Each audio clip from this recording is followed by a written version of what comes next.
네 번째로 넘어가 보겠습니다.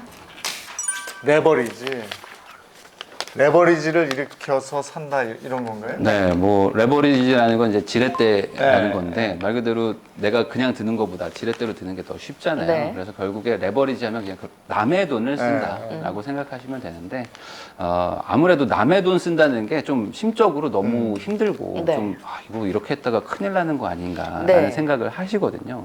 근데 내 돈만 내 능력이 아니고 남의 돈을 잘 쓸 수 있는 것도 내 능력이다라고 생각을 하셔야지 부동산을 접근할 수가 있어요. 그게 대표적으로 아까 얘기했던 대출 네. 아니면 갭투자, 전세. 네. 그 외에 뭐가 있을까요? 사실 이거는 뭐 되는 분도 있고 안 되는 분도 있지만 증여, 증여도 있죠. 아버지 돈이 좀 네, 있어요. 부모님이 좀 부모님 아니 근데 이게 또 많은 분들이 부모님들이 또 자식한테 돈 주는 걸 또 싫어하시는 분들 있어요. 끝까지 쥐고 있는 분들도 있잖아요. 아 그래요?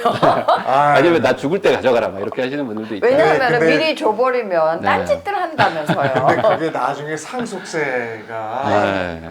만만치 않아요. 네, 그런 아, 것도 끝까지 붙들고 있고 있으면? 그리고 더 문제가 뭐냐면 네. 결국에 내가 쥐고 있으면 내 명의의 자산이 비싸지는 거잖아요. 네. 그럼 내가 세금을 많이 내게 되는데 주려면 근데 우리 자식이 가지고 있으면 준 이후로 오른 거는 자식 거잖아요. 그렇죠, 그렇죠. 그러니까 사실 어찌 보면 절세로도 증여가 좋긴 좋거든요. 빨리빨리 줘요. 근데 효도 계약서는 써야 돼요. 그렇죠. 물론 그거 써야 됩니다.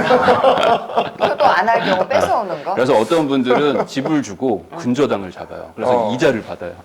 안 그러면 너 경매 친다고 막 이렇게 하는 분도 있는데 네. 뭐가 됐든지 간에 네. 이제 어쨌든 뭐 내 자식한테 주실 생각이라면 증여도 이런 도움이 된다 분명히. 왜냐면 이제 워낙 집이 비싸니까 이제 젊은 세대가 모으는 속도보다 집값 올라가는 속도가 어쨌든 좀 빠를 수가 있거든요. 그러다 보니까 그 부모가 빌려주는 방법도 있잖아요. 빌려줄 수도 있죠. 근데 뭐 빌려주면 4.몇 %가 정확히 해야 된다고 4.6%. 그러더라고요. 개인 간의 사인 간의 거래는 4.6%. 4.6? 이자를 줘야 되고 이자 소득세도 신고를 또 하셔야 되고 다 해야 되고 소득세까지 신고해야 돼요. 차용증도 다 쓰셔야 되고 뭐 빌려주든 주든지 간에 어쨌든 요것도 레버리지고 그리고 이제 아까 말했던 거지만 이제 그 시간의 레버리지라는 게 있는데 결국에 돈이 없으면 고생을 해야 됩니다. 그러면 어떤 고생을 할 거냐? 돈을 많이 넣는 것도 고생이지만 시간, 그냥 말 그대로 버티는 거죠. 몸테크.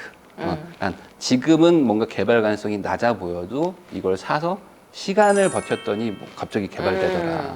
이런 것들도 생각해 볼 필요가 있다. 이미 오른 것을 네. 찾을 게 아니라 네. 값이 많이. 그러니까 낮은 모든 거. 게 현실화가 되면 비싸지거든요. 그러니까 현실화가 되지 않았던 아주 초기이니까 걱정도 되고 불안하니까 싼 거잖아요. 근데 내가 돈이 적으면 그런 거에 한번 베팅을 해볼 수도 있는 거겠죠. 근데 마침 또 이제 차기 정부가 이제 재건축, 재개발 네. 뭐 이런 거 한다고 하니까 한번 그런 위주로도 한번 생각해 보시면 좋을 것 그렇더라고요. 같아요. 이게 처음에 저거 재건축 되겠는데 하고 들어가고 추진위원회 설립에서 한번 오르고 그 다음에 조합 설립에서 한번 오르고 네. 이 단계별로 오르더라고요. 그러니까 그걸 견딜 수 있으면 네. 맞아요. 그래도 우리가 가장 친숙하고 일반적인 건 대출이잖아요. 네. 그래서 대출하는 방법, 뭐 금리에 대한 것들 네. 이런 것도 잘 알아봐야 될 것 같고요. 네. 대출금을 무조건 빨리 갚아야 된다는 건 아니잖아요. 네, 그렇죠. 그러니까 대출이라는 거는 정확하게는 이제 은행 돈을 갖다 쓰고 사용료로 이자를 내는 행위거든요. 그러니까 이자보다 더 벌 수 있다면 갖다 쓰는 것도 나쁜 건 아니거든요. 근데 아무래도 많은 분들이 대출하면은 뭔가 그 경매당하고 뭐 이제 뭐 빚이 무너지고 생기는 거니까. 예, 예, 특히 빚진 것 같은 느낌. 우리나라가 또 IMF에다가 금융위기까지도 한번 겪으니까 우리 부모님 세대가 막 무너지는 것도 본 적도 네, 많고 그러니까 이제 대출은 절대 안 돼 하는 분들도 많거든요. 네. 근데 이게 잘 쓰면 어쨌든 속도를 확실하게 올려주는 거잖아요. 그러니까 이걸 너무 무서워하실 필요는 없는데 한 가지 다행인 거는 우리나라가 뭐 대출을 막 해주는 나라가 절대 그렇지. 아닙니다. 지금 DSR이라고 해서 소득 대비 딱 40%로 묶어놨어요. 네. 그러니까 이게 쉽게 생각하시면 연봉 1,000만 원당 대출을 7천만 원 해준다고 생각하시면 돼요. 그러니까 맞벌이로 연봉을 1억을 버시면 대출을 7억밖에 안 해줘요. 주택담보대출도? 그러니까 무슨 대출이든지 다 합쳐가지고 그런 거예요? 7억입니다. 뭐 신용대출은 더 적게 해줍니다. 그러면 생애 첫 번째 집 살 때 80% 대출해준다 이런 거는 아니잖아요. 80%를 해줘도 네. 소득이 낮으시면은 대출이 그거밖에 안 못 나와요. 받는 네. 거예요? 이게 두 개가 이제 엔드입니다. 아, 그러니까 무조건 내가 이를테면 뭐 10억짜리 집을 사는데 네. 예? 네. 대출 나 8억 받을 수 있어. 이게 아니라는 거네. 나 무직인데 8억 해달라 안 됩니다. 안 되죠, 안 안 됩니다. 그래서 소득과 연동이 돼요. 네. 그러니까 반대로 생각하면은 이게 네. 내가 버는 돈의 40%만 이자와 원금을 갚는 거니까 나머지 물론 세전이지만 60%는 또 남는 돈이잖아요. 네. 그러니까 요 정도로는 생활이 되지 않겠느냐라고 해서 40%를 묶은 거거든요. 그러니까 지금 내가 대출을 무서워하시는 분들이 많지만 은행 가보면 버틸 수 있을 만큼만 준다. 그러니까 받고 싶어도 못 받는다라고 생각하시면 될 것 같아요. 근데 여기서 괜히 무리해서 뭐 친구한테 빌린다거나 그게 이제 영끌이라. 부모님한테 막 또 뭐 빌린다거나 해가지고 이걸 초과하는 거 그거는 조금 지양을 하시는 게 좋고 그냥 은행에서 빌릴 수 있는 거는 빌리는 것도 나쁘진 않다. 그러면 연령대별로 레버리지를 이용하는 구체적인 방법을 한번 알아보죠. 네. 다를 것 같아요. 우리 MC들 같은 경우에는 글쎄 누나는 돈 빌릴 필요가 없잖아. 딱 한 번 빌려봤는데 아.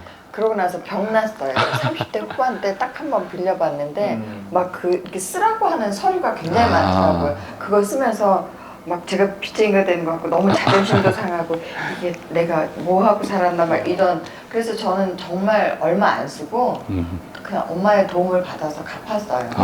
그리고 지금은 전혀 없고. 그러니까 요 또래들은요 빚지는 걸 못 참아요. 아, 네. 맞아요. 그리고 저희 아버지 세대들한테 그렇게 교육을 받았어요. 네. 저희 집에도 그런 사람이 하나 있어가지고요. 네. 이런 일에도 빚이 있으면은 그러니까. 큰일 나는 줄 알아요. 돈이란 것은 빌려주지도 말고 네. 빌리지도 마라 네. 이렇게 네. 살았기 저는 때문에. 빚도 없고 뭐 돈 뭐 큰 저기도 없고 이런 주의거든요. 네. 그렇게 늘 교육을 받아서. 그래. 맞아요. 근데 남의 돈을 정말 네. 유용하게 쓸 수 있으면 좀 써야 된다. 근데 이제 그렇게 따져보죠. 그러니까 저 같은 경우에는 아직 초등학교 3학년짜리 아이가 있으니까 네. 이 아이를 뒷받침하려면 돈이 네. 계속 들어가는 거고. 네네네. 누나 같은 경우는 이제 애 다 컸으니까. 근데 저는 그럴 건 학업은 아니잖아. 다 끝났어요. 네. 그런 그래서 이제 경우는 뭐 없어요. 나이로 보통 이제 나누게 되는데 아무래도 이제 그 나이가 좀 어느 정도 한 50대, 60대 정도 되시는 분들은 이제는 사실 더 불리기보다는 어찌 보면은 이제는 성적표를 받은 거라고 저는 생각을 하거든요. 여기서 그냥 멈춰야 돼요. 아니, 지켜야 돼. 네, 그동안에 내가 살아온 인생의 성적표가 지금 어쨌든 나온 거다.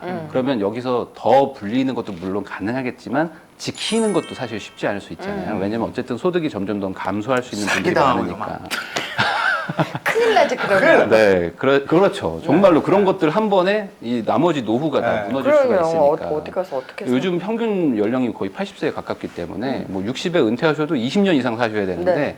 지키면서 차근차근 쓰는 것도 사실 어렵잖아요. 근데 이런 분들이 지금 막 레버리지 막 일으켜가지고 뭐 집 사서 특히 위험해. 뭐 재건축 재개발 투자하려고 하시는 분들이 있어요. 근데 그러면은 뭐 소위 말하는 아들 며느리만 좋은 일 시킨다. 하는 게 맞아요, 맞아요. 20년 기다리셔가지고. 본인은 계속 낡은 집에 살아야 되는 거야. 네, 그래서 그런 분들이라면 오히려 뭐 증여를 통해서 자식들 줄 거 주고 나는 뭐 편하게 조금 이제 더 안 하겠다.